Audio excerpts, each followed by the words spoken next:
Good morning বন্ধুরা, আমার নাম পেখম মণ্ডল। আর আজকে আমি দেখাবো কিভাবে গাছ বসাতে হয়। ছাড়ো, আমাকে দাও এবার। এই বসাবে দাও না। আমি বসাচ্ছি কারি পাতা গাছ। কারি পাতা গাছ। আচ্ছা, কারি পাতা গাছ। ওটা নয়, ওইটা। ওই দুটো একসঙ্গে বসাও। এটা হ্যাঁ, এই যে কারি পাতা গাছটা আমি বসিয়ে দিই। পোতো পোতো।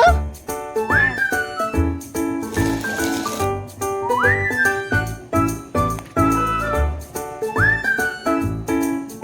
না হচ্ছে না, আরো পোতো। একদম ভেতরে ঢুকিয়ে দাও। না না, এবার মাটি দাও।